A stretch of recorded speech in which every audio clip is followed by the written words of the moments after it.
बिस्मिल्लाहिर्रहमानिर्रहीम रब्बी इश्रह ली सदरी व यस्सिर ली अमरी वहलुल उक़दतम मिन लिसानी यफ़क़हू क़ौली। अजीज तलबा तालबात, आज का जो हमारा टॉपिक है chapter number 1 fundamental of chemistry, ये हमारा पहला लेक्चर है। और सबसे पहले हम डिफाइन करेंगे साइंस को। तो साइंस वो इल्म होता है, knowledge that provide the understanding of the world. दुनिया को समझने के लिए जो इल्म हमारी मदद करता है दैट इज कॉल्ड साइंस। अगर आप इसकी एक और डेफिनेशन को देखें तो आप इसको यूं कह सकते हैं, the knowledge based on observation. मुशाहिदात से इकट्ठा किया गया इल्म भी साइंस होता है। तो साइंस के बाद हम डिफाइन करेंगे केमिस्ट्री को। तो देखें साइंस को क्या कहते हैं, वक्त के बाद एक जरूरत के बाद क्या किया, साइंस को मुख्तलिफ ब्रांचेस में डिवाइड कर दिया। तो आज की जो हमारी जो है ब्रांच वो है केमिस्ट्री, इसके अलावा फिजिक्स है, इसके अलावा बायोलॉजी है। तो मुख्तलिफ तरह की ब्रांचेस को उन्होंने इसको डिवाइड कर दिया। तो केमिस्ट्री को हम डील करेंगे। केमिस्ट्री किसकी ब्रांच है? साइंस की। That branch of science that deals with the composition, structure, properties and reactions of matter. तो सबसे पहले हम मैटर को डिफाइन करते हैं, फिर हम इस ब्रांच साइंस की केमिस्ट्री की ब्रांच को, केमिस्ट्री की डेफिनेशन को हम समझेंगे। तो सबसे पहले matter anything that haves a mass and occupy some space. कोई भी चीज जो कुछ मैस रखे, जगह घेरे, मादा कहलाती है।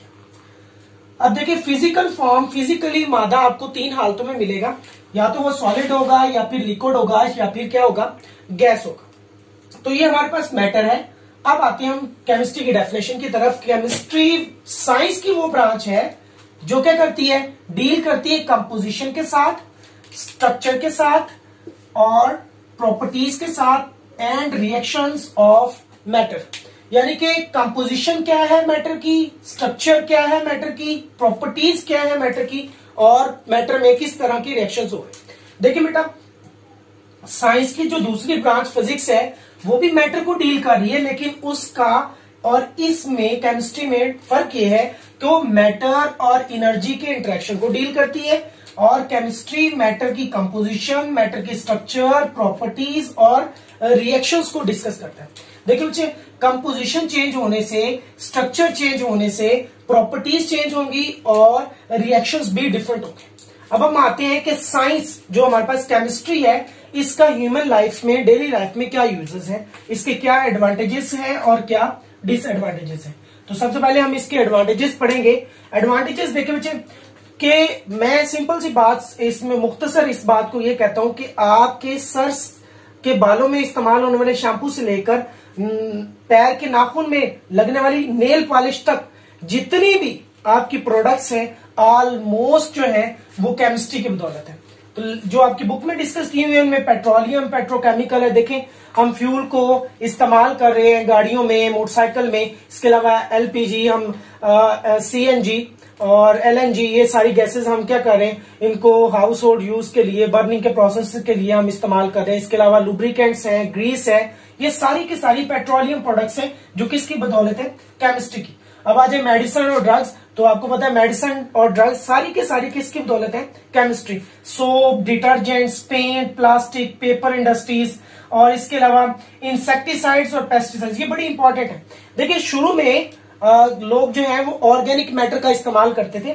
ऑर्गेनिक जो है हमारे पास फर्टिलाइजर जो है उसका इस्तेमाल करते थे।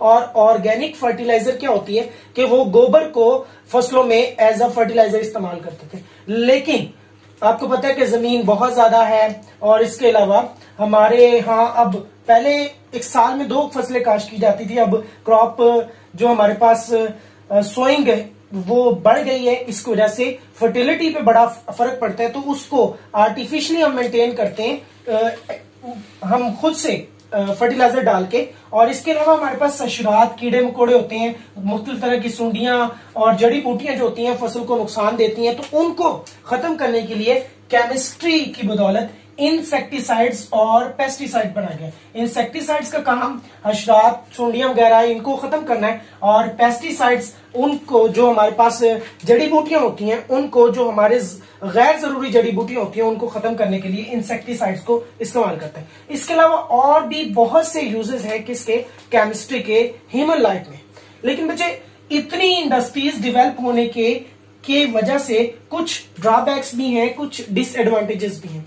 उनमें सबसे पहले तो यह है कि हमारे पास बहुत ज्यादा टॉक्सिक वेस्ट जो है, जहरीला मादा जो है वो पैदा हो रहा है। केमिकल इंडस्ट्रीज हमारी जितनी भी हैं वो बहुत से जहरीले केमिकल्स को फ्लश आउट कर देती हैं और करीब नदी नालों में वो उसको फ्लश आउट कर देते हैं, जिसकी वजह से आबी जिंदगी, एक्वेटिक लाइफ बड़ी इफेक्टेड होती है। ह्यूमन बीइंग्स उसको पीते हैं, इसके अलावा जानवर पीते हैं, वो खुराक जानवरों की खुराक में इस्तेमाल होता है, तो वो किसी न किसी तरीके से ह्यूमन बीइंग्स की सेहत को भी इफेक्ट करता है। तो टॉक्सिक वेस्ट जो है ये इसका एक डिसएडवांटेज, जैसे कि इतनी ज्यादा इंडस्ट्रियलाइजेशन हमारे लिए टॉक्सिक वेस्ट बहुत ज्यादा जनरेट कर रही है। इसके अलावा पानी हमारा जो है, ग्राउंड वाटर है, हमारा सरफेस वाटर है, वो सारा का सारा कंटेमिनेट हो रहा है, खराब हो रहा है कि इंडस्ट्रीज की वजह से बहुत ज्यादा इंसेक्टिसाइड, पेस्टिसाइड्स और फर्टिलाइजर के इस्तेमाल करने से। एयर पोल्यूशन जो है ये भी देखें कि हम फ्यूल को इतना ज्यादा इस्तेमाल करें जिसकी वजह से बहुत ज्यादा मिकदार में कार्बन डाइऑक्साइड गैस आ रही है और नाइट्रोजन के, सल्फर के ऑक्साइड्स आ रहे हैं, जो क्या करते हैं एयर के साथ, बारिश में आप जब एयर में मौजूद होते हैं तो बारिश के साथ मिलकर ये क्या करते हैं, ड्रॉप्स के साथ नीचे आते हैं और एसिड रेन की वजह बनते हैं, जो डायरेक्टली इनडायरेक्टली लिविंग प्लांट्स को और हमारी बिल्डिंग्स को इफेक्ट करते हैं। तो एयर पोल्यूशन भी एक बहुत बड़ी वजह है इस केमिस्ट्री या इतनी इंडस्ट्री की, जो हमारे लिए क्या करती है, नुकसानदेह हो रही है। इन सारी बातों से ये जो हमारे पास डिसएडवांटेजेस हैं, इनसे अलावा ही जो है बहुत सी केमिस्ट्री ने हमें बहुत सा नॉलेज और टेक्निक्स सिखा दी हैं कि हम अपने इन्वायरमेंट को किस तरह इंप्रूव कर सकते हैं। तो ये सारा का सारा आज का हमारा लेक्चर था। इसको हम समराइज कर लेते हैं कि चैप्टर नंबर 1 हमने स्टार्ट किया है, फंडामेंटल ऑफ केमिस्ट्री। सबसे पहले हमने साइंस को डिफाइन किया कि वो इल्म जो दुनिया को समझने के लिए हमारे साथ क्या करता है, हमारी हेल्प करता है, दैट इज कॉल्ड साइंस। उसके बाद हमने केमिस्ट्री को डिफाइन किया कि वो ब्रांच, केमिस्ट्री साइंस की वो ब्रांच है, क्योंकि chemistry is a branch of science, तो हम लिखेंगे branch of science that deals with the composition, structure, properties and reactions of matter. तो मैटर जो है हमने उसको डिफाइन किया कि कोई भी चीज जो मैस रखे और जगह घेरे। मैस होना चाहिए, दो कंडीशंस है, और ऑक्यूपाई सम स्पेस। अगर कोई भी चीज इन दो कंडीशंस को सेटिस्फाई कर रही है, that things is called matter. और दुनिया में तमाम चीजें ऑलमोस्ट इन दो कंडीशंस को सेटिस्फाई करती हैं। तो मैटर आपको फिजिकली तभी तौर पर 3 मुख्तलिफ फॉर्म्स में मिलेगा, या सॉलिड, या लिक्विड, या फिर गैस। तो केमिस्ट्री का डेली लाइफ में क्या हमारे पास एडवांटेजेस हैं और क्या डिसएडवांटेजेस हैं। तो एडवांटेजेस में जितनी बहुत ज्यादा इंडस्ट्रीज हमारी जिंदगी में 90% से भी ज्यादा जो है वो केमिस्ट्री इन्वॉल्व है। पेट्रोलियम और पेट्रोकेमिकल प्रोडक्ट्स हैं, मेडिसिन, ड्रग्स है, सोप, डिटर्जेंट्स है, पेंट, प्लास्टिक, पेपर इंडस्ट्री, ये भी केमिस्ट्री की बदौलत है। इंसेक्टिसाइड, पेस्टिसाइड्स और फर्टिलाइजर्स जो है हमारे पास। इसके अलावा और बहुत सी ऐसी प्रोडक्ट्स हैं जो क्या करती हैं, केमिस्ट्री की बदौलत है। और अब इसके डिसएडवांटेजेस हमने डिस्कस किए कि ये सारी की सारी इंडस्ट्रीज बहुत ज्यादा टॉक्सिक वेस्ट जनरेट कर रही हैं, हमारा पानी जो है वो खराब हो रहा है, इसके अलावा एयर पोल्यूशन काज कर रही हैं। ये सारी के जितने भी हमारे पास डिसएडवांटेजेस हैं, इनको अगर हम नजरअंदाज कर दें तो हमें ये बहुत ज्यादा फायदा दिया है। केमिस्ट्री ने हमें नॉलेज प्रोवाइड किया, मुख्तलिफ टेक्निक्स दी हैं कि हम इस अपने इन्वायरमेंट को इम्प्रूव कर सकें। आपको एग्जांपल ये है कि बहुत सी इंडस्ट्रीज क्या करती हैं, वाटर को प्योरीफाई करके, रिसाइकल करके वो उसको ड्रेन आउट करती हैं। और इसके अलावा एयर पोल्यूशन से बचने के लिए अब उन्होंने ऐसे चिमनियां जो होती है, साइलेंसर, जिससे मुख्तलिफ गैसेस खारिज होती हैं, उसमें एक कन्वर्टर लगा दिए हैं ताकि जो गैसेस एनवायरमेंट के लिए हार्मफुल नहीं है उसमें वो जो हार्मफुल गैसेस है कन्वर्ट होकर एग्जॉस्ट हों। तो ये सारी के सारी हमारे पास क्या है, आज का हमारा टॉपिक था। तो इंशाल्लाह नेक्स्ट टॉपिक के साथ आपसे मुलाकात होगी। अपना बहुत ख्याल रखिएगा। अल्लाह हाफिज।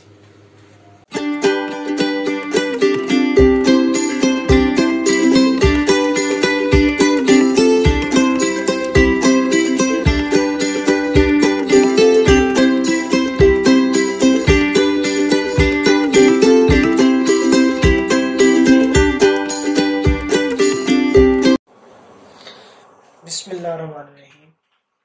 रब्बी इश्रह ली सदरी व यस्सिर ली अमरी वहलुल उक़दतम मिन लिसानी यफ़क़हू क़ौली। अजीज तलबा तालिबात, आज का हमारा टॉपिक है chapter number 1, fundamental of chemistry chapter है। Chemistry 9th class, branches of chemistry, article 1.1, ये पंजाब टेक्स्ट बुक बोर्ड से है। ब्रांचेस ऑफ केमिस्ट्री आज हम डिस्कस करेंगे। देखिए बच्चे, इस तरह है कि हम वो इंसान एज ए ह्यूमन बीइंग या एनिमल्स हो तो हमें कार्बन डाइऑक्साइड, ऑक्सीजन, वाटर की ज़रूरत पड़ती है।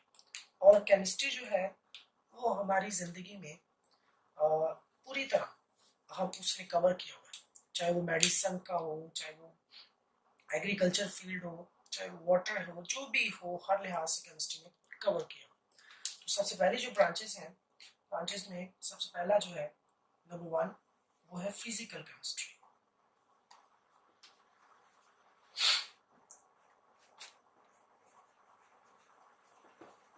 फिजिकल केमिस्ट्री, फिजिकल केमिस्ट्री जो है, सबसे पहले मैं वर्ड फिजिकल को एक्सप्लेन कर देता हूँ।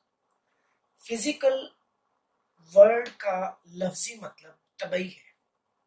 आप इसको इस तरह ज़हन में रखें कि दुनिया जहान में हर वो चीज जो आपकी 5 हिस्से, 5 सेंसेस आपकी कवर कर ले, उस चीज का जो इस दुनिया में होना फिजिकली है।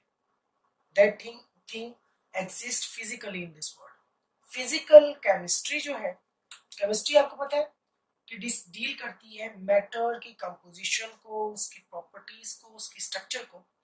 लेकिन यहाँ जो फिजिकल केमिस्ट्री है ये डील कर रही है कंपोजिशन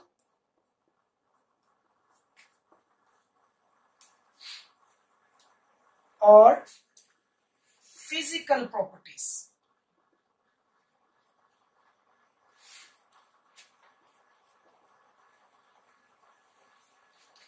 कंपोजिशन और फिजिकल प्रॉपर्टीज के दरमियान जो रिलेशनशिप बनता है,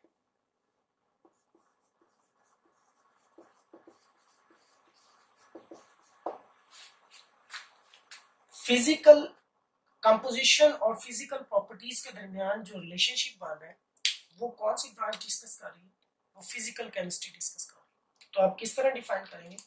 फिजिकल केमिस्ट्री, केमिस्ट्री की वो शाख है जो मादा के कंपोजिशन और फिजिकल प्रॉपर्टीज के दरमियान ताल्लुक का मुताबिया करती है। Physical chemistry is that branch of chemistry that deals with the relationship between composition and physical properties of matter. अब इसमें इसका क्या स्कोप है, कैसे पता चलेगा हमको फिजिकल केमिस्ट्री किस किस शोबे में हमारी मददगार साबित होगी? तो इसमें हम देखें स्ट्रक्चर ऑफ एटम्स को हम इसमें डिस्कस करेंगे। स्ट्रक्चर ऑफ एटम, मॉलिक्यूल की स्ट्रक्चर। इसके अलावा फिजिकल केमिस्ट्री में हम देखेंगे कि टेम्परेचर का इफेक्ट क्या है, effect of temperature on matter. तो physical chemistry is that branch of chemistry that deals with composition and relationship between composition and physical properties of matter. तो इसमें हम देखेंगे स्ट्रक्चर ऑफ एटम्स, ये इसके एग्जांपल में structure of molecule, formation of molecule और effect of temperature on matter. ये सारा हम किस में डिस्कस करेंगे? फिजिकल केमिस्ट्री में। नंबर 2 पे ऑर्गेनिक केमिस्ट्री।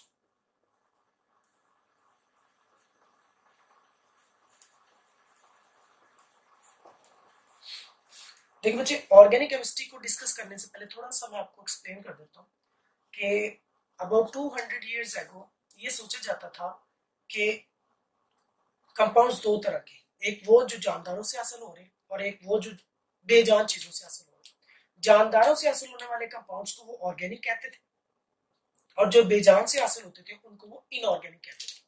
अब जब उन्होंने जानदारों से हासिल होने वाले कंपाउंड्स का मुतालिया किया तो उन्होंने देखा कि जानदारों में जो कंपाउंड्स हासिल हो रहे हैं जानदारों से, उनमें क्या है? एक कार्बन है और साथ हाइड्रोजन। और बच्चे, जब भी कार्बन और हाइड्रोजन मिलेंगे, सबसे पहले तो ये इनकी जो बॉन्ड की टाइप होगी, जैसे ही कार्बन हाइड्रोजन मिलेंगे तो उनमें बनने वाला बॉन्ड कोवलेंट होगा, यानी कि कोवलेंट बॉन्ड के साथ ये आपस में जुड़ेंगे। कोवलेंट बॉन्ड के साथ जब ये जुड़ेंगे तो ये मिलकर बना देंगे हाइड्रोकार्बन्स।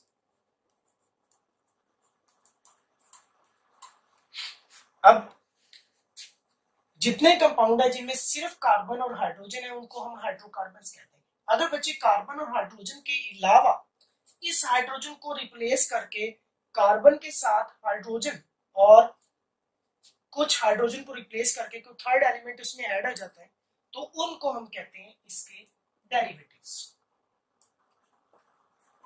अब हो क्या गया हमारे पास, ऑर्गेनिक कंपाउंड्स वो है जो कार्बन और हाइड्रोजन पर मुश्तमिल है, और अगर कार्बन हाइड्रोजन के अलावा तीसरा कोई एलिमेंट आ जाए तो उनको हम डेरिवेटिव्स कहते हैं।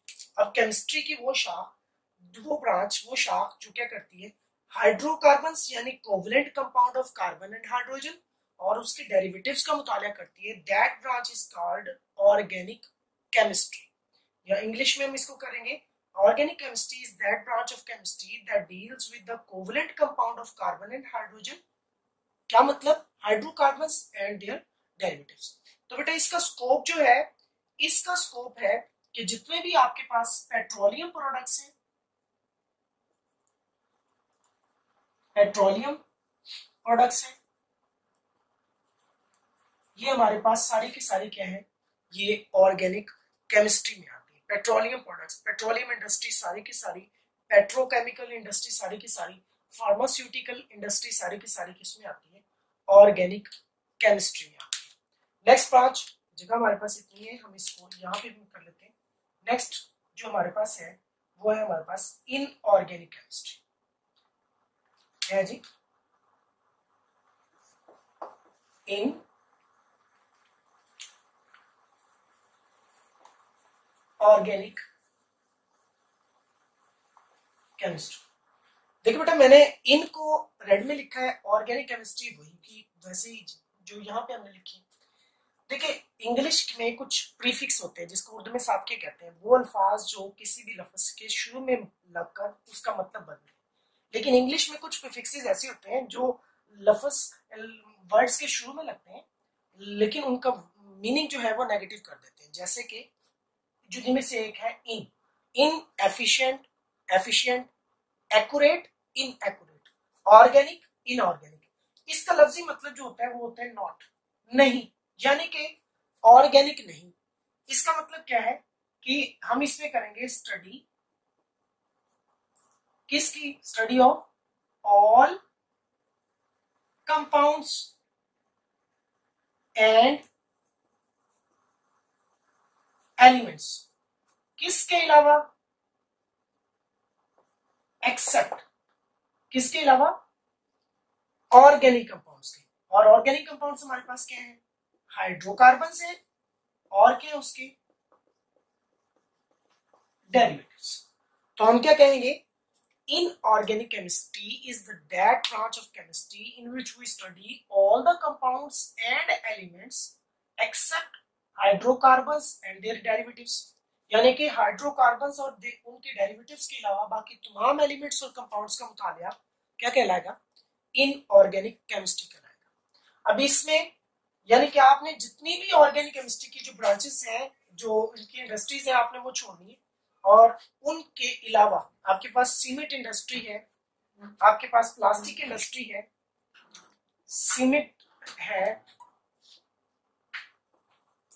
सीमेंट है आपके पास, ग्लास है आपके पास, ये आपके पास प्लास्टिक है, ये सारी की सारी इंडस्ट्रीज डील करती हैं किसको, हमारे पास इनऑर्गेनिक केमिस्ट्री। इसके अलावा इसमें मेटलर्जी आती है, एक्सट्रैक्शन ऑफ मेटल्स जो है, जो धातों की को हम एक्सट्रैक्ट करते हैं, वो भी किसमें हम डील करेंगे, इनऑर्गेनिक केमिस्ट्री। आज का टॉपिक हम तीन डेफिनेशंस, तीन ब्रांचेस हमने केमिस्ट्री की पढ़ी है। चैप्टर हमारा 1 स्टार्ट है, दूसरा इसका लेक्चर है, ब्रांचेस ऑफ केमिस्ट्री डिस्कस किए हैं। पहली फिजिकल केमिस्ट्री के इसमें रिलेशनशिप को डिस्कस करते हैं, कंपोजिशन ऑफ मैटर और उसकी फिजिकल प्रॉपर्टीज। इसमें हम स्ट्रक्चर ऑफ एटम को, फॉर्मेशन ऑफ मॉलिक्यूल्स को और टेम्परेचर के इफेक्ट को मैटर पर हम डिस्कस करेंगे। ऑर्गेनिक केमिस्ट्री जो है इसमें हम कार्बन और हाइड्रोजन के कोवलेंट कंपाउंड्स यानी कि हाइड्रोकार्बन्स और उसके डेरिवेटिव्स का मुताला करेंगे। इसमें पेट्रोलियम प्रोडक्ट्स हैं, पेट्रोकेमिकल्स हैं, फार्मास्यूटिकल इंडस्ट्रीज को हम डिस्कस करेंगे। नेक्स्ट है इनऑर्गेनिक केमिस्ट्री, तो इसमें हम तमाम कंपाउंड्स और एलिमेंट्स सिवाय किसके, हाइड्रोकार्बन्स और उसके डेरिवेटिव्स के, हम उनका मुताला करेंगे। इसमें हमारे पास सीमेंट है, ग्लास है, प्लास्टिक है, इसके अलावा मेटलर्जी वगैरह हम इसमें डिस्कस करेंगे। आज के लिए इतना ही, इंशाल्लाह नेक्स्ट लेक्चर में आपसे फिर मुलाकात होगी। थैंक यू वेरी मच जी, अल्लाह हाफिज।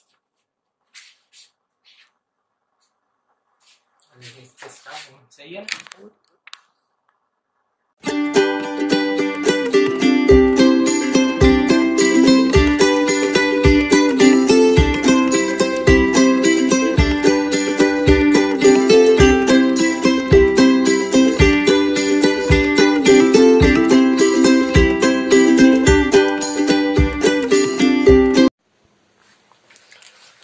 बिस्मिल्लाहिर्रहमानिर्रहीम, रब्बी इश्रह ली सदरी व यस्सिर ली अमरी वहलुल उक़दतम मिन लिसानी यफ़क़हू क़ौली।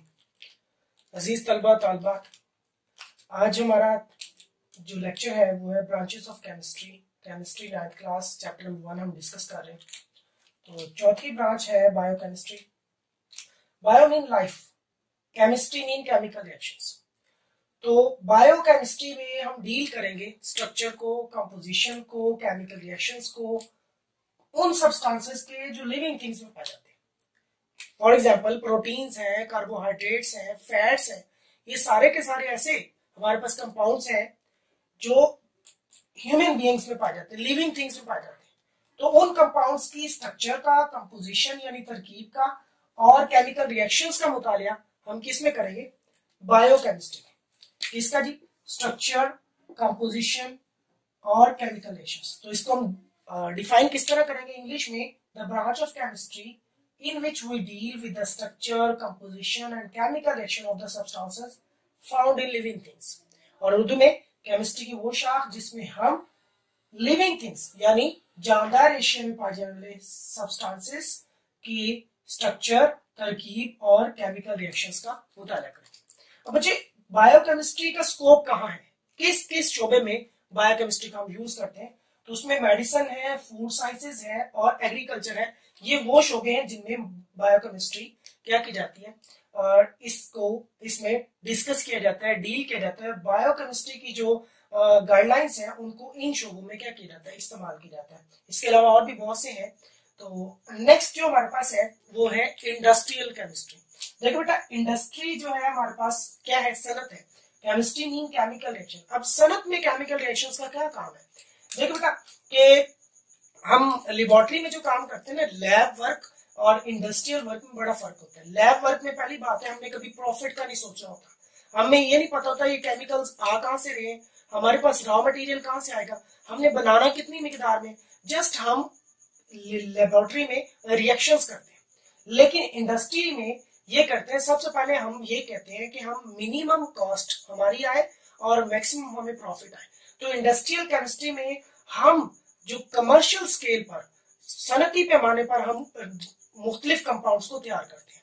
जैसा कि ऑक्सीजन देखें, हमारे पास हॉस्पिटल्स में ऑक्सीजन जो होती है वो उसके सिलेंडर हम प्रोवाइड करते हैं उसको सांस लेने के लिए मरीजों के लिए। क्लोरीन, ये आपके जो पानी को डिसइंफेक्ट करते हैं तो क्लोरीन गैस को वहां इस्तेमाल किया जाता है।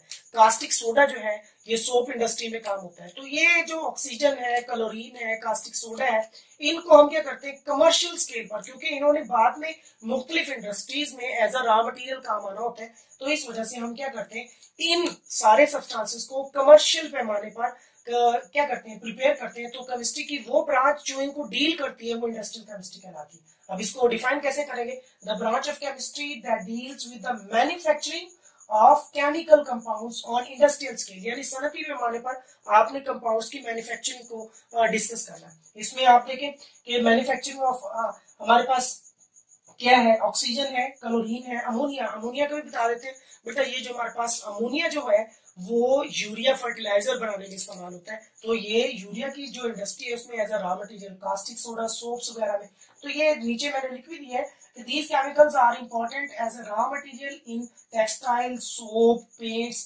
Paper industries. इन इंडस्ट्रीज में एज अ रॉ मटेरियल इस्तेमाल होते हैं। तो इंडस्ट्रियल केमिस्ट्री की वो शाख है जिसमें केमिकल कंपाउंड्स को सनती पैमाने पर बनाने का मुताला किया जाता है।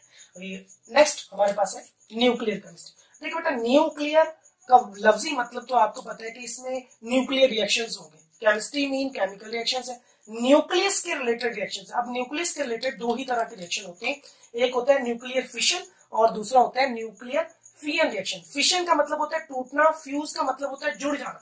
न्यूक्लियर केमिस्ट्री जो है इसमें हम डील करेंगे रेडियो एक्टिविटी। रेडियो एक्टिविटी देखिए बेटा, आगे आप फिजिक्स में भी इसको डिस्कस करेंगे, केमिस्ट्री में भी चैप्टर 2 में हम इसको डिस्कस करेंगे कि रेडियो एक्टिविटी होती है तापकार अनासर। कुछ आंसर, कुछ एलिमेंट्स ऐसे हैं जो खुद ब खुद शुआएं खारिज करते हैं, अल्फा बीटा गामा रेस, तो उसके बारे में हम डिस्कस करेंगे। और ये काफी हद तक इंसान में फायदेमंद भी है, लेकिन इनकी अगर एक्सेस हो जाए तो ये इंसान के लिए बेहतर नहीं है। उसके बाद इसकी इंपॉर्टेंस क्या है और इनका डेली लाइफ में यूज क्या है, तो इसका मुताला हम क्या करेंगे न्यूक्लियर केमिस्ट्री में। Radio activity, nuclear processes and properties. Nuclear processes में मैंने बता दिया न्यूक्लियर फिशन है, न्यूक्लियर फिजन रिएक्शन है, जिससे क्या करते हैं कि हम इसको मेडिकल ट्रीटमेंट रेडियोथेरेपी में इस्तेमाल करते हैं। रेडियोथेरेपी क्या है कि रेडिएशंस को इस्तेमाल करके कैंसर, ट्यूमर वगैरह का इलाज करते हैं और इसकी फूड को प्रिजर्व करते हैं इसके जरिए। और पावर जनरेशन में इसका बहुत अहम किरदार है कि न्यूक्लियर केमिस्ट्री को हम पावर जनरेशन के लिए इस्तेमाल होते हैं, क्योंकि न्यूक्लियर केमिस्ट्री की जो हमारे पास बाई प्रोडक्ट है, इजाफी है, वो बहुत ज्यादा मिकदार में यहाँ न्यूक्लियर रिएक्शन में हीट खारिज होती है। जिस हीट को हम पानी को कन्वर्ट कर लेते हैं, उस हीट से स्टीम में, स्टीम से टरबाइन चलाए, टरबाइन से आपके जनरेटर चलेंगे, जनरेटर से इलेक्ट्रिसिटी प्रोड्यूस हो जाएगी। तो nuclear chemistry, that branch of chemistry which deals with the radio activity, nuclear processes and their properties. अब इसका मेन कॉन्टेंट क्या है कि एटॉमिक एनर्जी है और इसका important in use daily life में। और इसका ये स्कोप है कि इसका मेडिकल फील्ड में ट्रीटमेंट है, रेडियोथेरेपी है, इसके अलावा प्रिवेंशन ऑफ फूड को प्रिवेंट करने के लिए है और इलेक्ट्रिसिटी की जनरेशन के लिए इसको इस्तेमाल किया जाता है। नेक्स्ट हमारे पास है एनवायरमेंटल केमिस्ट्री। लो बच्चे, एनवायरमेंटल केमिस्ट्री, एनवायरमेंट कहते हैं माहौल को। माहौल क्या है? हमारे इर्द गिर्द जो है तमाम जानदार और बेजान एशिया जो इंसानी जिंदगी पर डायरेक्ट या इनडायरेक्ट असर करती हैं, उनको हम माहौल कहते हैं। तो इन्वायरमेंटल केमिस्ट्री हमारे इर्द गिर्द माहौल में जो होते हैं रिएक्शंस। अब क्या है, इसमें हम डील करेंगे कंपोनेंट्स ऑफ इन्वायरमेंट। इन्वायरमेंट के कंपोनेंट्स कौन से होते हैं? देखिए बेटा, दो तरह के कंपोनेंट होते हैं, एक बायोटिक और ए बायोटिक। बायोटिक मतलब जितनी भी जानदार चीजें, और ए बायोटिक मतलब जितनी भी बेजान चीजें जो इंसानी जिंदगी पर असरअंदाज होती हैं। उसके बाद इनका इफेक्ट क्या होता है, इन ह्यूमन एक्टिविटीज का इफेक्ट इस एनवायरमेंट पर क्या होता है। देखिए बेटा, हम बर्निंग कर रहे हैं, CO2 गैस जलती है, बर्निंग के नतीजे में ये पैदा होती है जो ग्लोबल वार्मिंग का असर होती है।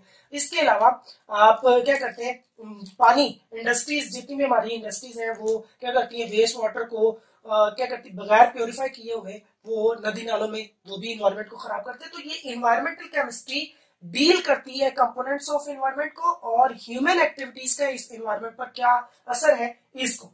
तो ये जो हमारे पास इन्वायरमेंटल केमिस्ट्री है, ये बाकी तमाम मुख्तलिफ ब्रांचों से क्या करती है, रिलेट करती है। जैसे बायोलॉजी है, इंसान से, इंसान का इन्वायरमेंट पर कुछ ना कुछ इफेक्ट है और इनकी एक्टिविटीज का, इस तरह इकोलॉजी है, माहौलियाती, सॉइल, वाटर पर हमारा कुछ ना कुछ जो हमारी एक्टिविटीज है उनकी वजह से कुछ ये बेहतर भी होता है और कुछ क्या होता है, ये खराब होता है। तो ये सारा का सारा किसमें हम डील करेंगे, इन्वायरमेंटल केमिस्ट्री में। तो इसको डिफाइन किस तरह करेंगे, दैट ब्रांच ऑफ केमिस्ट्री, क्योंकि सारी की सारी ब्रांचेस है किसकी, केमिस्ट्री की। तो हम शुरू में लिखेंगे environmental chemistry is that branch of chemistry which deals with the components of the environment and the effect of human activities on the environment। तो इसकी ये ब्रांचेस रिलेट करती हैं किसके साथ, बायोलॉजी के साथ। ये वाली ब्रांच जो है वो इकोलॉजी के साथ, साइंस, सॉइल है, वाटर के साथ। तो ये सारा हम किसमें डिस्कस करेंगे, इन्वायरमेंटल केमिस्ट्री। लास्ट वन जो है वो है एनालिटिकल केमिस्ट्री। लो बेटा, सिंपल सी बात है, एनालिटिकल का मतलब होता है तजिया करना। मैं इसकी सिंपल सी एग्जांपल है, देखिए बेटा कि आजकल हम लोगों में बहुत से हम लोग अपनी बॉडी के रिलेटेड टेस्ट करवाते हैं। सिंपल सा टेस्ट है हेपेटाइटिस का, तो डॉक्टर लिख कर देते हैं भाई हेपेटाइटिस का टेस्ट लिखवाएं। तो टेस्ट का मतलब होता है हम खून का सैंपल देते हैं, सैंपल से हम क्या करते हैं, उसमें एनालाइज करते हैं। पहला एनालाइज क्या होता है ब्लड का, कि हमारा ब्लड ग्रुप कौन सा है, तो वो क्वालिटेटिव है कि इसकी क्वालिटी क्या है। उसके बाद हम देखते हैं कि हमारे ब्लड में हीमोग्लोबिन कितनी है, ये वो सारा। तो फिर हम क्या करते हैं, क्वांटिटेटिव एनालिसिस। और ये दोनों एनालिसिस मिलकर क्या बनाते हैं, एनालिटिकल केमिस्ट्री। तो इसमें हम क्या करते हैं, is that branch of chemistry which deals with the separation and analysis of sample.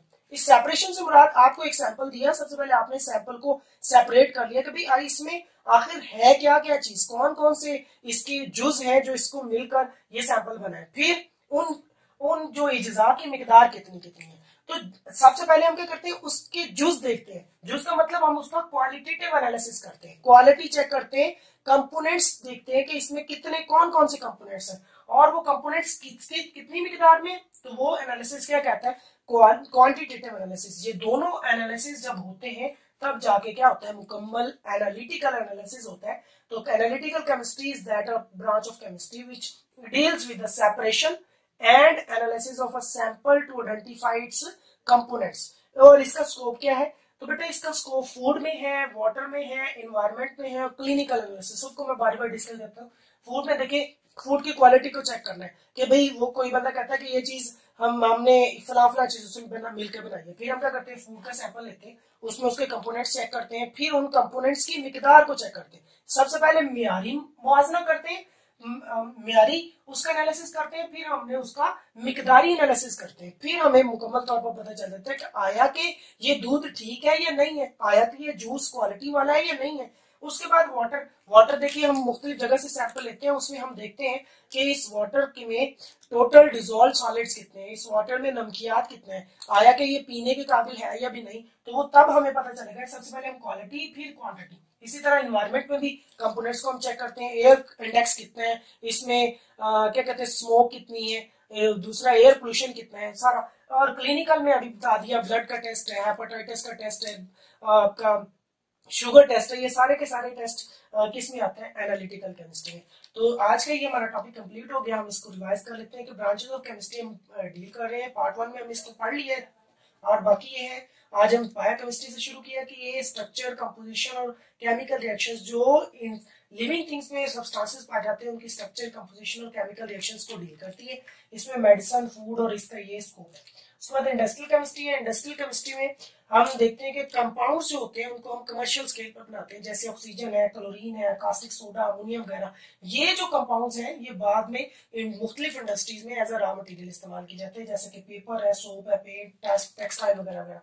Nuclear chemistry nuclear reactions को डील करती है, जिसमें रेडियोएक्टिविटी है, न्यूक्लियर प्रोसेसेस और उसकी प्रॉपर्टीज है। इसका मेन कंटेंट एनर्जी है, एटॉमिक एनर्जी, और उसका डेली लाइफ में क्या इस्तेमाल है। तो सबसे बेहतरीन इसका जो इस्तेमाल है वो पावर जनरेशन है, और मेडिकल फील्ड में इसकी रेडियोथेरेपी होती है। एनवायरमेंटल केमिस्ट्री जो होती है ये डील करती है एनवायरमेंट के कंपोनेंट्स को और ह्यूमन एक्टिविटीज का इस कंपोनेंट्स पर क्या इफेक्ट होता है। इसके अलावा ये ब्रांच रिलेट करती है दूसरी ब्रांचेस से, जैसे बायोलॉजी, इकोलॉजी, सॉइल है, वाटर है, मुख्तलिफ। तो एनालिटिकल केमिस्ट्री जो होती है, एनालिटिकल का मतलब होता है तजियाती कीमिया। तजियाती कीमिया में हम एक सैंपल होता है, उसकी हम सबसे पहले तो सेपरेशन करते हैं उसके कंपोनेंट्स की, फिर उन कंपोनेंट्स की हम मिकदार को हम मालूम करते हैं। तो इसका दो तरह के इसके एनालिटिकल केमिस्ट्री में तजिए होते हैं, एक क्वालिटेटिव और एक क्वांटिटेटिव। क्वालिटेटिव मतलब मिकदारी, म्यारी, और क्वांटिटेटिव में मिकदारी तजिया होता है। तो फिर हमें मुकम्मल पता चल देता है इसका बेटा, इसका जो स्कोप है वो इसका फूड में है, वाटर में, इन्वायरमेंट में। क्लिनिकल एनालिसिस है, मैंने सारे आपको डिस्कस कर दिए कि क्लिनिकल में हम ब्लड टेस्ट करवाते हैं, ए पॉजिटिव बी, ये इसका क्वालिटेटिव है। अब हम हीमोग्लोबिन कितने हैं, इसमें प्लेटलेट्स कितने हैं, ये सारा क्या आ जाएगा, क्वांटिटेटिव है। तो आज के लिए इतना ही, इंशाल्लाह फिर आपसे मुलाकात होगी। अपना बहुत ख्याल रखिएगा। अल्लाह हाफिज।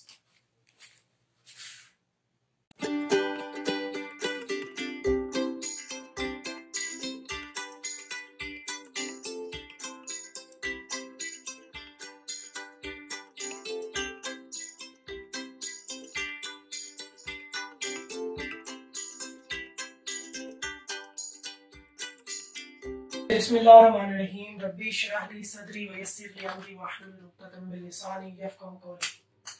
अज़ीज़ तलबा व तालिबात, आज का हमारा जो टॉपिक है chapter number 1 chemistry, fundamental of chemistry हम पढ़ रहे हैं। तो सबसे पहले हम पढ़ेंगे बेसिक डेफिनेशंस, बुनियादी तारीफें हैं। अब तक जो हम पढ़ चुके हैं उसमें हमने केमिस्ट्री, साइंस, केमिस्ट्री की ब्रांचेस को डिस्कस किया, और आज ये जो हमारा लेक्चर है ये बेसिक डेफिनेशंस पे। सबसे पहली जो डेफिनेशन है वो है matter. Anything that have some mass occupy some space is called matter. दो शरायतें हैं मैटर होने के लिए कि दुनिया जहान में कोई भी चीज जो मैस रखे और जगह घेरे मादा कहलाती है। बच्चे आप इस वर्ल्ड में कोई भी चीज देखें तो आप अगर उस चीज को इन दो शराइत पर आप उसको परखना चाहें तो आप देखेंगे कि हमारी बॉडीज, व्हाइट बोर्ड, दुनिया में तमाम चीजें इन दो शर्तों पर पूरा उतरती है, यानी उनका कोई ना कोई मैस भी होता है और वो कोई ना कोई जगह भी घेरती है। तो दुनिया में तमाम चीजें मादा है क्योंकि वो मास रखती है और जगह घेरती है, वो क्या है? Matter. Physical state of matter मादा की तबई हालत है। तबई तौर पर मादा 3 हालतों में पाया जाता है। सबसे पहले इस वर्ड फिजिकल को समझे। वर्ड फिजिकल का मतलब हर वो चीज जो आप अपनी 5 सेंसेस 5 हिस्सों से कवर कर ले, उसको हम कहते हैं ये चीज जो है ये फिजिकली एग्जिस्ट करती है। तो फिजिकली मादा 3 हालतों में एग्जिस्ट करता है, या तो वो सॉलिड होगा, या वो लिक्विड होगा, या फिर गैस होगा। हम बारी बारी एग्जांपल लेते हैं। सॉलिड, देखिए बच्चे ये व्हाइट बोर्ड है, इसमें कुछ ना कुछ मैस है और ये कुछ ना कुछ जगह घेर है। It means that this white board is a matter. मेरे हाथ में जो पेन व्हाइट बोर्ड मार्कर है, ये कुछ ना कुछ जगह घेर रहे हैं और इनका कुछ ना कुछ मैस है। It means that they all are matter. यानी कि हर सॉलिड चीज, हर ठोस चीज कुछ ना कुछ मैस रखती है, जगह घेरती है, मैटर। लिक्विड और गैसेस के केस में स्टूडेंट्स की अक्सर ये राय होती है कि जब वर्ड मैटर आ जाता है, it means that only solids are matter, liquid and gases are not matter. लेकिन ऐसी बात नहीं है। लिक्विड और सॉलिड भी क्या है? ये भी मैटर है। लिक्विड भी और गैस भी मैटर है। अब हम बारी बारी इनको डिस्कस करते हैं। लिक्विड, मैं एग्जांपल लेता हूँ। देखो बच्चे, हम जो दूध है वो हम केजी में लेते हैं, घी, ऑयल, ये देखें हम लीटर्स में मुख्तलिफ। तो इसका कुछ ना कुछ मैस है और ये जगह के, it means that liquid are also matter. अब बात आ जाते हैं गैस में। तो सबसे बेहतरीन एग्जांपल गैस की एलपीजी है। वो जो हम घरों में घरेलू इस्तेमाल के लिए सिलेंडर बनवाते हैं, तो सिलेंडर का कुछ ना कुछ वो स्पेस होती है और उसको भी हम केजी में लेते हैं। 2 केजी 5 केजी का सिलेंडर होता है। तो it means that gases are also matter. तो मादा फिजिकली 3 स्टेट्स में आपको मिलेगा, या तो वो सॉलिड होगा, या वो लिक्विड होगा, या फिर वो क्या होगा? गैस होगा। नेक्स्ट, मादा की उन्होंने क्लासिफिकेशन की है, क्लासिफिकेशन ऑफ मैटर। तो मैटर को क्लासिफाई किया हुआ है 2 हिस्सों में, एक प्योर फॉर्म और एक इम्प्योर फॉर्म।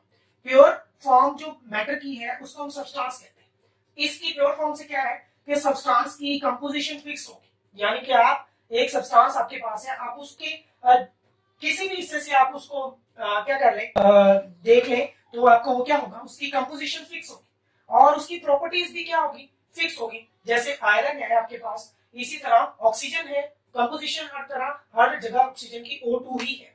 तो सब्सटेंस फिक्स कंपोजिशन है और इसकी प्रॉपर्टीज भी क्या है? फिक्स। सब्सटेंस जो प्योर फॉर्म ऑफ मैटर आपको या तो वो एलिमेंटल फॉर्म में होगा या फिर कंपाउंड फॉर्म में। जैसे कि एलिमेंट में कार्बन आपके पास है और कंपाउंड फॉर्म में आपके पास वाटर है। वाटर की कंपोजिशन देखें कि 2 हाइड्रोजन के एटम्स और 1 ऑक्सीजन के एटम आपस में मिलकर वाटर बनाते हैं और थ्रू आउट वाटर की कंपोजिशन यही रही। और वाटर की प्रॉपर्टीज देखें, ये टेस्टलेस होता है, ये कलरलेस होता है। तो वाटर विदाउट इम्प्योरिटी, उसकी प्रॉपर्टीज क्या है? फिक्स है। अब दूसरी जो इस मैटर को हमने कैटेगराइज की है, तो दूसरी इसकी फॉर्म जो है वो इम्प्योर फॉर्म है, खालिस और ना खालिस। ना खालिस में ये ना खालिस फॉर्म को, इम्प्योर फॉर्म को मिक्सचर कहते हैं। मिक्सचर मीन कि इसमें चीजें एक दूसरे के साथ, एक सब्सटेंस नहीं होता बल्कि मिक्सचर होता है। अब मिक्सचर के लिए वो सब्सटेंस आपस में केमिकली नहीं मिले होते बल्कि फिजिकली मिलते हैं। जैसे पानी में चीनी हल करते हैं हम, तो ये मीठा पानी बनता है। मीठा पानी एक मिक्सचर है। मिक्सचर या तो होमोजीनियस हो सकता है या फिर हेट्रोजीनियस हो सकता है। होमोजीनियस मिक्सचर ऐसा मिक्सचर होता है जिसमें जो कंपोनेंट्स होते हैं मिक्सचर के वो इस तरह मिक्स हो कि उनमें कोई डिफरेंशिएशन ना हो। होमोजीनियसली वो आपस में इंटरमिक्स हो। फिजिकली मिक्स होते हैं लेकिन उनकी कंपोजिशन थ्रू आउट सेम रहती है। मीठा पानी हम पिए तो वो उसकी कंपोजिशन, मिठास हर जगह एक जैसी रहती है। हेट्रोजीनियस में ये होता है कि मिक्सचर मुख्तलिफ कंपोनेंट्स का वो फिजिकली मिक्स तो होते हैं लेकिन उनकी कंपोजिशन थ्रू आउट सेम नहीं रहती। जैसे कि हम मुट्ठी भर लें मिट्टी की और उसमें देखें तो हमारे पास जो मिट्टी में मौजूद सिल्ट, क्ले यानी कि जो ज़रात होते हैं उनकी कंपोजिशन हर जगह एक जैसी नहीं रहती। तो वो कौन से मिक्सचर होंगे? हेट्रोजीनियस। इनको इंशाल्लाह हम नेक्स्ट लेक्चर्स में हम इनको बारी बारी डिस्कस भी करेंगे। यहाँ जस्ट एक मैटर को उन्होंने क्या कर दिया है, 2 हिस्सों में तकसीम कर दिया कि यह मैटर प्योर होगा या इम्प्योर होगा। प्योर आपको एलिमेंट और कंपाउंड की शक्ल में, इम्प्योर जिसको मिक्सचर कहते हैं, मिक्सचर या तो आपके पास होमोजीनियस होगा या फिर हेट्रोजीनियस होगा। नेक्स्ट, अब प्रॉपर्टीज है मैटर की। तो मैटर की प्रॉपर्टीज जो है वो 2 तरह से होती है, एक फिजिकल और एक chemical properties. Physical properties, physically यानी कि ऐसी प्रॉपर्टीज, बात वही, फिजिकल का वर्ड का मतलब वही है कि आप 5 सेंसेस से आप उसको कवर करते हैं। फिजिकल प्रॉपर्टीज जो डिपेंड करती हैं फिजिकल स्टेट के साथ, जिस तरह फिजिकली आप किसी चीज का कलर देख सकते हैं, आप उसका टेस्ट, आप उसकी स्मेल, आप उसकी हार्डनेस, शेप और मेल्टिंग पॉइंट, बॉइलिंग पॉइंट, ये सारी की सारी ऐसी प्रॉपर्टीज हैं जो आप फिजिकली जज कर सकते हैं। तो इन प्रॉपर्टीज को हम क्या कहते हैं? Physical properties. और ये किससे रिलेट करती हैं? एसोसिएट करती हैं फिजिकल स्टेट के साथ। फिजिकल स्टेट यानी मादा की तबई हालत के साथ ये रिलेट करती हैं। और इनमें कलर है, स्मेल है, टेस्ट है, hardness, shape of the crystal, melting point, MP mean melting point और बीपी मीन बॉइलिंग पॉइंट्स। अब यहाँ देखें एग्जांपल है कि आपके पास आइस है, आप उसको गर्म करते हैं, हीट अप करते हैं तो वो वाटर में कन्वर्ट हो जाती है। मजीद उसको आप हीट करें तो वो स्टीम में कन्वर्ट हो जाएगी। अब इसके अगर रिवर्स जाए तो स्टीम को थोड़ा सा ठंडा करें तो वो वाटर में कन्वर्ट हो जाता है, और वाटर को मजीद ठंडा करें तो वो क्या बन जाता है? आइस। अब इन सब केसेस में देखें कि है तो हमारे पास वो H2O ही, लेकिन उसकी क्या तब्दील हो रही है? फिजिकल स्टेट, यानी सॉलिड से लिक्विड, लिक्विड से गैस। तो वही 3 फिजिकल स्टेट है, सॉलिड, लिक्विड, गैस। आइस है, सॉलिड, हमारे पास आइस हमारे पास क्या है? ये हमारे पास सॉलिड है, और ये हमारे पास क्या है? लिक्विड है, और ये हमारे पास क्या है? गैस। तो ये क्या हो रहा है? फिजिकल स्टेट चेंज हो रही है, केमिकली इसमें कोई चेंज नहीं आ रहा। ये भी H2O है, ये भी H2O है, ये भी H2O है, but this H2O is a solid, this is a liquid, this is a gas, just physically change हो रहा है। और इस मैटर की जो दूसरी प्रॉपर्टीज हैं वो है chemical properties. Chemical properties associate करती हैं विद कंपोजिशन, यानी कि आपके पास एक सब्सटेंस है, उसमें केमिकल चेंज आती है तो एक नया सब्सटेंस बन जाता है, नया कंपाउंड बन जाता है, जिसकी प्रॉपर्टीज मिलने वाले सब्सटेंस से बिल्कुल मुख्तलिफ होती है। एग्जांपल देखें, आपके पास हाइड्रोजन और ऑक्सीजन 2 गैसेज हैं, ये भी गैस, ये भी गैस, लेकिन जब ये आपस में कंबाइन होती हैं, मिलती हैं, किस तरह? केमिकली, तो एक नई प्रोडक्ट बन जाती है जो हमारे पास क्या है? लिक्विड है। ये देखिए गैसेस मिली, लिक्विड है, ऑक्सीजन जलती है, हाइड्रोजन जलती है, ऑक्सीजन जलने में मदद देती है, तो लेकिन वाटर जलता नहीं है, न जलने में मदद देते हैं। तो ये प्रॉपर्टीज डिफरेंट हो जाती हैं, यानी कि केमिकल प्रॉपर्टीज में सब्सटेंस जो जिस सब्सटेंस में केमिकल चेंज आती है तो एक नया सब्सटेंस बन जाता है जिसकी कंपोजिशन भी चेंज है, जिसकी प्रॉपर्टीज भी चेंज है। तो ये ऐसी चेंज जिसमें कंपोजिशन भी चेंज हो जाए, प्रॉपर्टीज भी चेंज हो जाए, उसको हम क्या कहते हैं? वो केमिकल चेंज हो जाती है। और इन प्रॉपर्टीज को हम क्या कहते हैं? केमिकल प्रॉपर्टीज कहते हैं। फॉर एग्जाम्पल आपके पास लोहे को जंग लग जाना, लकड़ी का जलना, ये सारे के सारे केमिकल प्रोसेसेस हैं, और इन सब की इन प्रॉपर्टीज को हम, इनसे जो रिलेट करती हैं, इन प्रॉपर्टीज को हम क्या कहते हैं? Chemical properties. हम सारा इसको रिवाइज कर लेते हैं। आज के लिए ये टॉपिक था कि हम बेसिक डेफिनेशंस पढ़ रहे हैं। सबसे पहले हमने मैटर पढ़ा, anything that have some mass occupy some space, यानी कि कोई भी चीज जो मास रखे, जगह घेरे, मादा कहलाती है। फिजिकली तभी तौर पर मादा आपको 3 हालतों में मिलेगा, या तो ठोस, या माया, या फिर गैस। ठोस में ये सारे बोर्ड, आपके पास जितनी भी सॉलिड चीजें, लिक्विड में आपके पास पेट्रोलियम प्रोडक्ट्स हैं, आपके पास पानी है, आपके पास कोल्ड ड्रिंक्स हैं, और जितनी भी मायात चीजें वो सारी की सारी मैटर है। लेकिन मैटर की कौन सी फॉर्म है? फिजिकल। कौन सी फॉर्म है? लिक्विड। और गैसेज में एयर है, आपके पास मुख्तलिफ तरह की गैसेज है, अमोनिया गैस, एलपीजी, तो ये सारी की सारी हमारे पास मैटर की गैस फॉर्म में होती हैं। तो क्लासिफिकेशन मैटर की 2 तरह की है। फिजिकली मैटर को हमने डिवाइड कर दिया, या तो वो प्योर फॉर्म में होगा या फिर इम्प्योर फॉर्म में। प्योर फॉर्म जो मैटर है उसको हम सब्सटेंस कहते हैं। सब्सटेंस की फिक्स्ड कंपोजिशन होती है, फिक्स्ड प्रॉपर्टीज होती हैं। सब्सटेंस आपको एलिमेंट या कंपाउंड की फॉर्म में मिलेगा, जबकि इम्प्योर फॉर्म को मिक्सचर कहते हैं। मिक्सचर आपके पास या तो होमोजीनियस होगा या फिर हेट्रोजीनियस होगा। आगे प्रॉपर्टीज ऑफ मैटर है। मैटर की 2 तरह की प्रॉपर्टीज हम डिस्कस करेंगे, एक फिजिकल प्रॉपर्टीज और दूसरी केमिकल प्रॉपर्टीज। फिजिकल प्रॉपर्टीज जो फिजिकल स्टेट के साथ एसोसिएट होती हैं, जिसमें ये सारी examples colour, smell, taste, hardness, melting point, boiling points etcetera, ये सारी के सारी फिजिकल प्रॉपर्टीज हैं। एग्जांपल में देखें, आइस कन्वर्ट हो रही है वाटर में, वाटर कन्वर्ट हो रहा है स्टीम में, या फिर इसके रिवर्स। तो इसमें पानी अपनी फिजिकल स्टेट चेंज कर रहा है, पानी केमिकली तब्दील नहीं हो रहा। आइस का भी फॉर्मूला वही है, वाटर का भी वही है, स्टीम का, जस्ट फिजिकल स्टेट तबई हालत उसकी तब्दील हो रही है, तो ऐसी प्रॉपर्टीज को हम फिजिकल प्रॉपर्टीज कहते हैं। केमिकल प्रॉपर्टीज कंपोजिशन से एसोसिएट करती हैं। जैसे इसमें एक सब्सटेंस जिसमें केमिकल चेंज आती है, तो नया बनने वाला सब्सटेंस डिफरेंट कंपोजिशन के साथ होगा, डिफरेंट प्रॉपर्टीज के साथ होगा। जैसे कि आपके पास ये डिकम्पोजिशन है वाटर की, कि आपके पास वाटर लिक्विड में है, लेकिन जब इसको डिकम्पोज करते हैं, तोड़ते हैं, तो एक हाइड्रोजन गैस और ऑक्सीजन गैस में कन्वर्ट हो जाता है। इसके बाद रसिंग ऑफ आयरन है और बर्निंग एटसेट्रा, और इनके रिलेटेड जो प्रॉपर्टीज होती हैं, क्योंकि रसिंग हो रही होती है, आयरन का जंग लग रहा होता है, तो इसमें भी क्या हो रहा है कि इसकी प्रॉपर्टीज कंपोजिशन चेंज हो रही होती है। तो ये प्रॉपर्टीज क्या होती हैं, हमारे पास केमिकल प्रॉपर्टीज होती हैं। आज के लिए इतना ही, कल इंशाल्लाह नेक्स्ट लेक्चर के साथ आपके साथ मुलाकात होगी। थैंक यू वेरी मच, अल्लाह हाफिज।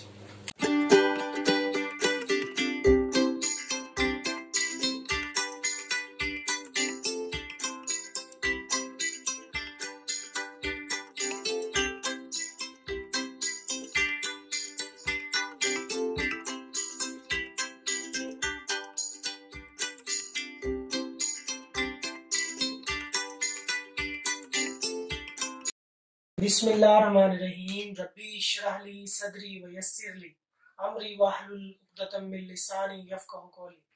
अजीज तलबा और तालिबात, आज का हमारा टॉपिक है चैप्टर 1 फंडामेंटल ऑफ केमिस्ट्री। हम डिस्कस कर रहे थे। आज का जो टॉपिक है वो है एलिमेंट्स में। लास्ट टाइम हमने अपने लेक्चर में मादा को दो हिस्सों में डिवाइड किया था, एक प्योर फॉर्म और एक इनप्योर फॉर्म। प्योर फॉर्म को हमने सब्सटेंस कहा था और सब्सटेंस को हमने मजीद दो हिस्सों में डिवाइड किया था, एक एलिमेंट्स और दूसरा कंपाउंड। आज का जो हमारा टॉपिक है वो है एलिमेंट्स। तो नेक्स्ट टॉपिक जो होगा वो हम कंपाउंड पे डिस्कस करेंगे। एलिमेंट्स असल में क्या है? पहली बात तो ये हमें पता चलती है कि ये प्योर फॉर्म ऑफ मैटर है, मादा का खालिस हिस्सा है। लेकिन एलिमेंट्स किस तरह पाए जाते हैं? तो एलिमेंट्स जो है वो सेम टाइप ऑफ एटम से मिलकर बनते हैं, एक जैसे एटम से मिलकर बनते हैं। यानी कि एक एलिमेंट है, फॉर एग्जांपल हमारे पास ऑक्सीजन है, हाइड्रोजन है, कार्बन है।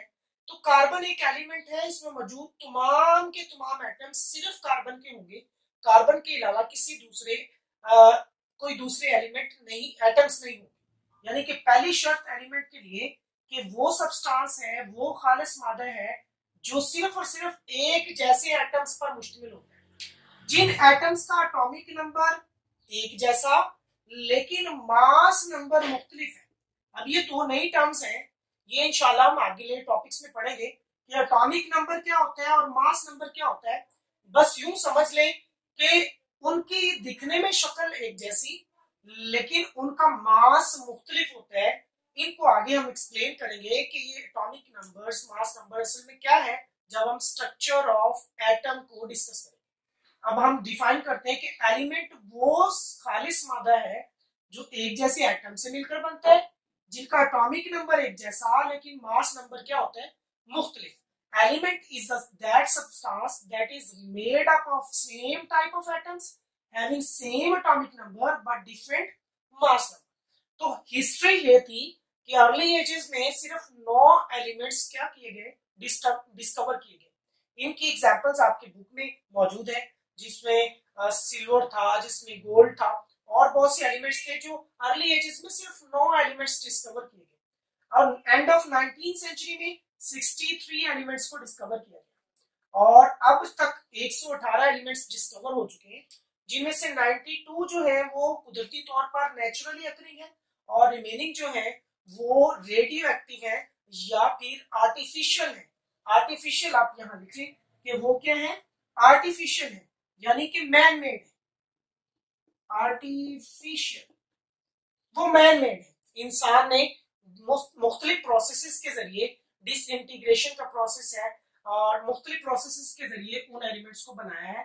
तो एलिमेंट्स अब तक 118 है और 92 नेचुरली है और बाकी जो है वो आर्टिफिशियल है। अब एलिमेंट्स को हम डिवाइड करते हैं। ये बड़ा इंपॉर्टेंट लॉन्ग क्वेश्चन है कि define elements and also explain it's different types. तो हम इसको डिवाइड करते हैं दो बेसिस पर, एक उसकी फिजिकल स्टेट पर और दूसरा उसकी केमिकल प्रॉपर्टीज पर। फिजिकल स्टेट आपको पता है मादा एलिमेंट एक मादा है और मादा फिजिकल स्टेट में या तो सॉलिड होगा या लिक्विड होगा या फिर गैसेस होंगी। तो सॉलिड में जितने भी आपकी मेटल्स हैं, मेजॉरिटी में सिवाय मरकरी के तमाम मेटल्स सॉलिड हालत में पाए जाते हैं। इसके अलावा कुछ नॉन मेटल्स भी हैं जो सॉलिड हैं, लेकिन जो मेटल्स हैं सिवाय मरकरी के तमाम मेटल्स सॉलिड है। उसके बाद लिक्विड्स में मरकरी और ब्रोमीन जो है, ये दो ऐसे एलिमेंट हैं जो लिक्विड हालत में मिलते हैं। और गैसेस में आपके पास नाइट्रोजन है, क्लोरीन है, ऑक्सीजन है। इसके अलावा हाइड्रोजन गैस जो है, ये आपके पास वो एलिमेंट्स हैं जो गैसेस फॉर्म में आपको मिलते हैं। उसके बाद अब आते हैं केमिकल प्रॉपर्टीज। केमिकल प्रॉपर्टीज की बुनियाद पर एलिमेंट्स को भी तीन हिस्सों में तकसीम किया गया, या तो वो मेटल्स हो सकती हैं या नॉन मेटल्स या फिर मेटलाइट। 80% आपके पास जो एलिमेंट्स हैं वो मेटल्स हैं, और ये सोडियम, कॉपर, जिंक, देखें तांबे की तार है, इसके अलावा लोहा जो है, आयरन एक मेटल है, जिंक आपके पास एक मेटल है। तो ये सारी की सारी केमिकल ये एलिमेंट्स हैं, लेकिन एलिमेंट्स किस बुनियाद पर हैं? केमिकल प्रॉपर्टीज की बुनियाद पर ये मेटल्स बन जाते हैं। नॉन मेटल्स जो है वो कार्बन आपके पास है, हाइड्रोजन है, सल्फर है, ये नॉन मेटल्स हैं। किस बुनियाद पर? Chemical properties. और मेटलाइट्स क्या होती हैं? Silicon, boron, germanium. अब ये मेटल, नॉन मेटल्स और मेटलाइट्स असल में क्या है? मेटल्स की एक छोटी सी प्रॉपर्टी आपको बता देता हूँ कि मेटल्स हीट और इलेक्ट्रिसिटी की गुड कंडक्टर होती है, यानी कि इनमें से हरारत और बिजली जो है, इलेक्ट्रिसिटी, वो आसानी से पास हो सकती है, पास आउट हो सकती है, गुजर सकती है। लेकिन नॉन मेटल्स में ये नहीं हो सकता, इस वजह से। और मेटलाइज जो होते हैं ये एक खास टेम्परेचर पर, एक खास कंडीशन में ये नॉन मेटल्स है, लेकिन कंडीशन चेंज होने पर ये मेटल्स जैसा बिहेव करना शुरू कर देती है। इसका मतलब ये है कि एक खास कंडीशन में ये करंट इलेक्ट्रिसिटी को पास नहीं होने देंगी, लेकिन एक कंडीशन चेंज होने के बाद ये क्या करती है, ये इसमें करंट को पास कर देते हैं। जिस तरह सिलिकॉन की आपके पास चिप जो आती है, मोबाइल फोन, कंप्यूटर्स, इनमें जो चिप है ये सिलिकॉन की बनी होती है, ये मेटलॉइड्स की एग्जांपल है। अब आ जाती है एलिमेंट्स हमें नेचर में कैसे मिलते हैं। तो एलिमेंट्स नेचुरली आपके पास या तो फ्री स्टेट में होंगे या फिर कंबाइंड फॉर्म में।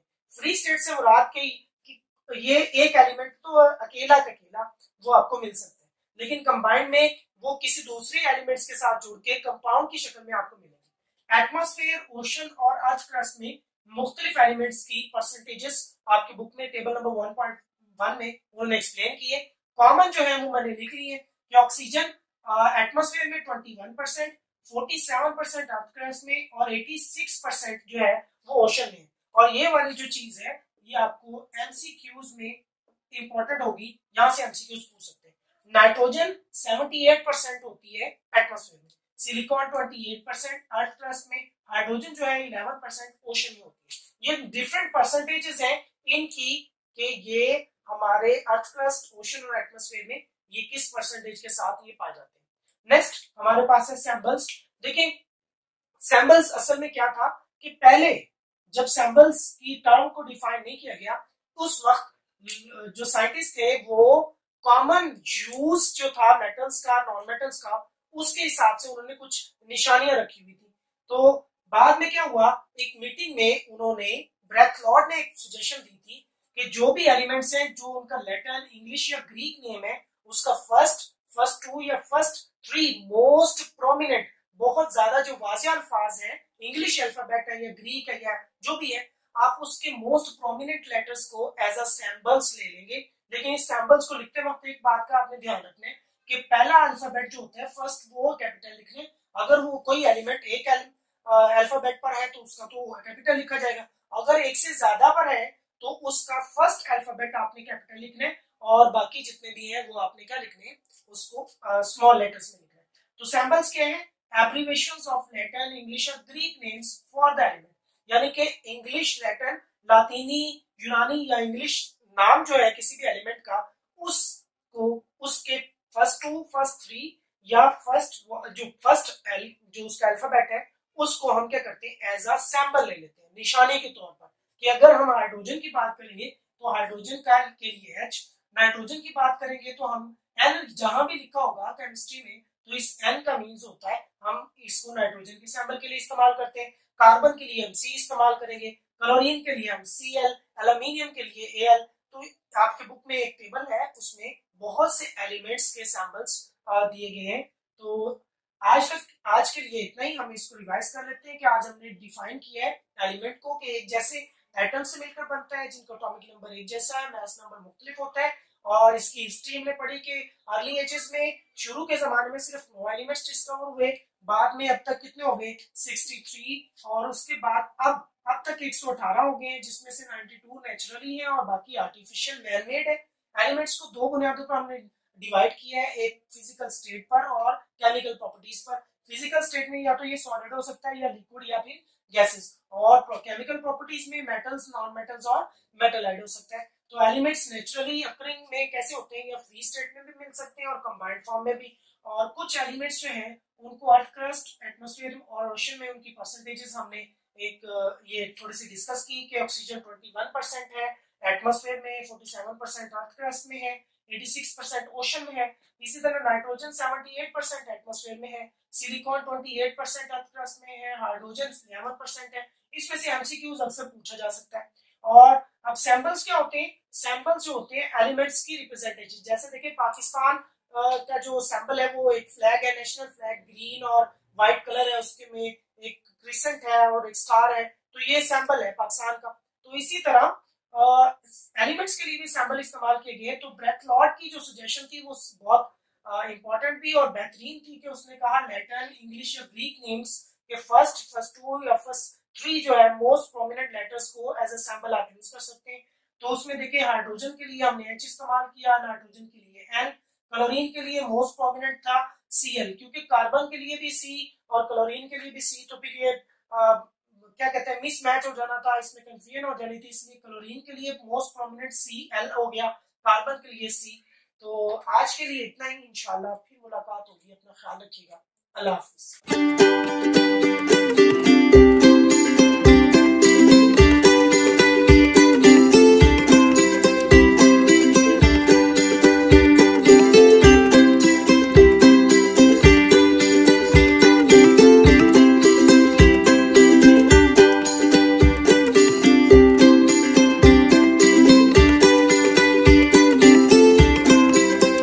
बिस्मिल्लाहिर्रहमानिर्रहीम। रब्बी इश्रह ली सदरी वयस्सिर ली अमरी वहलुल उक़दतम मिन लिसानी यफ़क़हू क़ौली। अजीज तलबा और तलबात, आज का हमारा टॉपिक है चैप्टर 1 फंडामेंटल ऑफ केमिस्ट्री। हम डिस्कस कर रहे थे।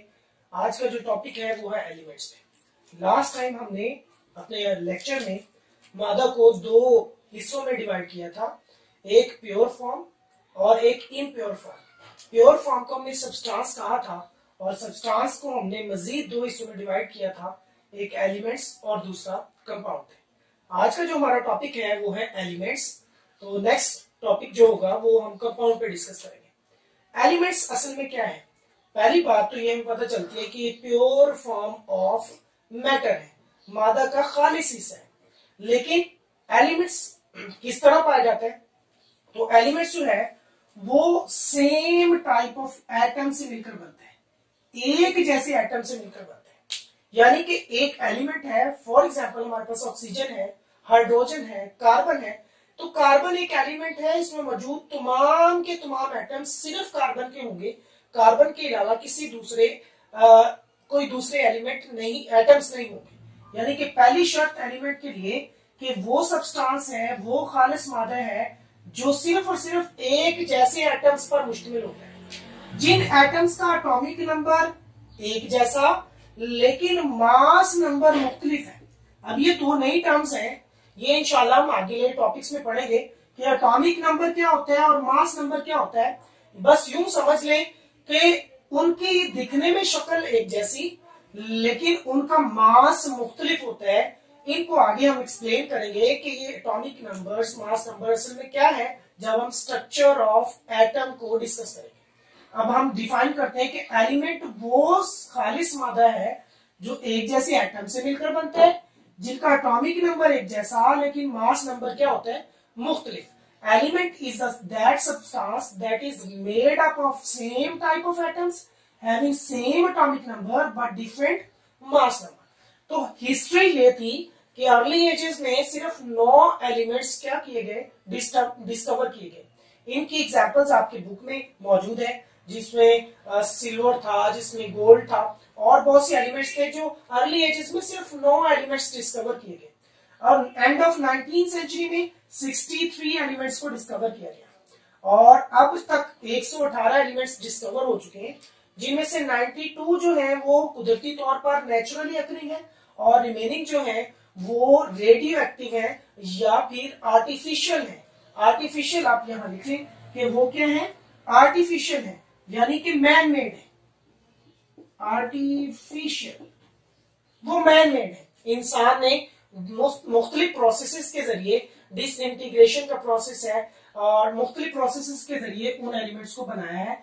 तो एलिमेंट्स अब तक 118 है और 92 नेचुरली है और बाकी जो है वो आर्टिफिशियल है। अब एलिमेंट्स को हम डिवाइड करते हैं, ये बड़ा इंपॉर्टेंट लॉन्ग क्वेश्चन है कि define elements and also explain it's different types. तो हम इसको डिवाइड करते हैं दो बेसिस पर, एक उसकी फिजिकल स्टेट पर और दूसरा उसकी केमिकल प्रॉपर्टीज पर। फिजिकल स्टेट आपको पता है मादा, एलिमेंट एक मादा है और मादा फिजिकल स्टेट में या तो सॉलिड होगा या लिक्विड होगा या फिर गैसेस होगी। तो सॉलिड में जितने भी आपकी मेटल्स हैं, मेजॉरिटी में सिवाय मरकरी के तमाम मेटल्स सॉलिड हालत में पाई जाती है। इसके अलावा कुछ नॉन मेटल्स भी हैं जो सॉलिड हैं, लेकिन जो मेटल्स हैं सिवाय मरकरी के तमाम मेटल्स सॉलिड हैं। उसके बाद लिक्विड्स में मरकरी और ब्रोमीन जो है ये दो ऐसे एलिमेंट हैं जो लिक्विड हालत में मिलते हैं। और गैसेस में आपके पास नाइट्रोजन है, क्लोरीन है, ऑक्सीजन है, इसके अलावा हाइड्रोजन गैस जो है ये आपके पास वो एलिमेंट्स हैं जो गैसेस फॉर्म में आपको मिलते हैं। उसके बाद अब आते हैं केमिकल प्रॉपर्टीज। केमिकल प्रॉपर्टीज की बुनियाद पर एलिमेंट्स को भी 3 हिस्सों में तकसीम किया गया, या तो वो मेटल्स हो सकती हैं या नॉन मेटल्स या फिर मेटलाइट। 80% आपके पास जो एलिमेंट्स हैं वो मेटल्स हैं और ये सोडियम, कॉपर, जिंक, देखें तांबे की तार है, इसके अलावा लोहा जो है, आयरन एक मेटल है, जिंक आपके पास एक मेटल है। तो ये सारी की सारी केमिकल ये एलिमेंट्स हैं, लेकिन एलिमेंट्स किस बुनियाद पर हैं, केमिकल प्रॉपर्टीज की बुनियाद पर ये मेटल्स बन जाते हैं। नॉन मेटल्स जो है वो कार्बन आपके पास है, हाइड्रोजन है, सल्फर है, ये नॉन मेटल्स है। किस बुनियाद पर, केमिकल प्रॉपर्टीज। और मेटलाइट्स क्या होती हैं, सिलिकॉन, बोरोन, जर्मेनियम। अब ये मेटल, नॉन मेटल्स और मेटलाइट्स असल में क्या है, मेटल्स की एक छोटी सी प्रॉपर्टी आपको बता देता हूं कि मेटल्स हीट और इलेक्ट्रिसिटी की गुड कंडक्टर होती है, यानी कि इनमें से हरारत और बिजली जो है, इलेक्ट्रिसिटी, वो आसानी से पास हो सकती है, पास आउट हो सकती है, गुजर सकती है। लेकिन नॉन मेटल्स में ये नहीं हो सकता, इस वजह से। और मेटलाइज जो होते हैं ये एक खास टेम्परेचर पर, एक खास कंडीशन में ये नॉन मेटल्स हैं, लेकिन कंडीशन चेंज होने पर ये मेटल्स जैसा बिहेव करना शुरू कर देती हैं। इसका मतलब ये है कि एक खास कंडीशन में ये करंट इलेक्ट्रिसिटी को पास नहीं होने देंगी, लेकिन एक कंडीशन चेंज होने के बाद ये क्या करती हैं, ये इसमें करंट को पास कर देते हैं। जिस तरह सिलिकॉन की आपके पास चिप जो आती हैं, मोबाइल फोन, कंप्यूटर्स, इनमें जो चिप है ये सिलिकॉन की बनी होती है, ये मेटलॉइड्स की एग्जांपल है।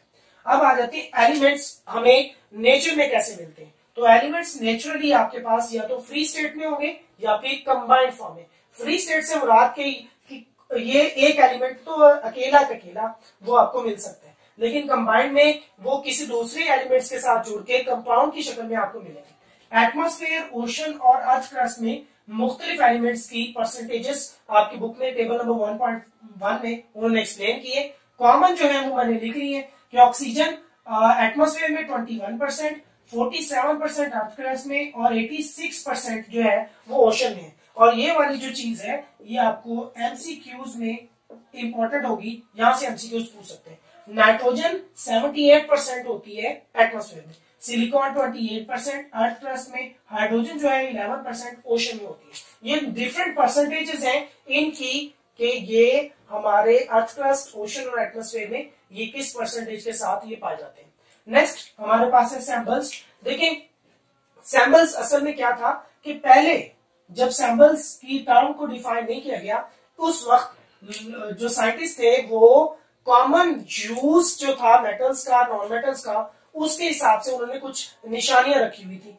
तो बाद में क्या हुआ, एक मीटिंग में उन्होंने, ब्रैथलॉर्ड ने एक सजेशन दी थी कि जो भी एलिमेंट्स हैं जो उनका लैटिन, इंग्लिश या ग्रीक नेम है, उसका फर्स्ट 2 या फर्स्ट 3 मोस्ट प्रोमिनेंट बहुत ज्यादा जो वाज़ेह अल्फाज है, इंग्लिश अल्फाबेट है या ग्रीक है या जो भी है, आप उसके मोस्ट प्रोमिनेंट लेटर्स को एज अ सैम्बल्स ले लेंगे। लेकिन इस सैम्बल्स को लिखते वक्त एक बात का आपने ध्यान रखना है कि पहला अल्फाबेट जो होता है फर्स्ट वो कैपिटल लिखना है। अगर वो कोई एलिमेंट एक अल्फाबेट पर है तो उसका तो कैपिटल लिखा जाएगा, अगर एक से ज्यादा पर है तो उसका फर्स्ट अल्फाबेट आपने कैपिटल लिखना है और बाकी जितने भी हैं वो आपने क्या लिखने, उसको स्मॉल लेटर्स में लिखना है।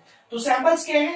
एब्रीवेशंस ऑफ लैटिन, इंग्लिश और Greek names for the element, यानी कि इंग्लिश, लैटिन, लातीनी, यूनानी या इंग्लिश नाम जो है किसी भी एलिमेंट का, उसको उसके फर्स्ट टू, फर्स्ट थ्री या फर्स्ट जो उसका अल्फाबेट है उसको हम क्या करते हैं, एज अ सैम्बल ले लेते हैं, निशानी के तौर पर। कि अगर हम हाइड्रोजन की बात करेंगे तो हाइड्रोजन का के लिए H, नाइट्रोजन की बात करेंगे तो हम N, जहां भी लिखा होगा केमिस्ट्री में तो इस N का मीन्स होता है हम इसको नाइट्रोजन के सैंपल के लिए इस्तेमाल करते हैं। कार्बन के लिए हम C इस्तेमाल करेंगे, क्लोरीन के लिए हम Cl, एल्यूमिनियम के लिए Al। तो आपकी बुक में एक टेबल है, उसमें बहुत से एलिमेंट्स के सैंपल्स दिए गए हैं। तो आज के लिए इतना ही, हम इसको रिवाइज कर लेते हैं कि आज हमने डिफाइन किया है एलिमेंट को कि एक जैसे एटम से मिलकर बनता है जिनका एटॉमिक नंबर एक जैसा है, मास नंबर मुख्तलिफ होता है। और इसकी हिस्ट्री हमने पढ़ी कि अर्ली एजेस में, शुरू के जमाने में सिर्फ 9 एलिमेंट्स डिस्कवर हुए, बाद में अब तक कितने हो गए 63, और उसके बाद अब तक 118 हो गए, जिसमें से 92 नेचुरली है और बाकी आर्टिफिशियल मैन मेड है।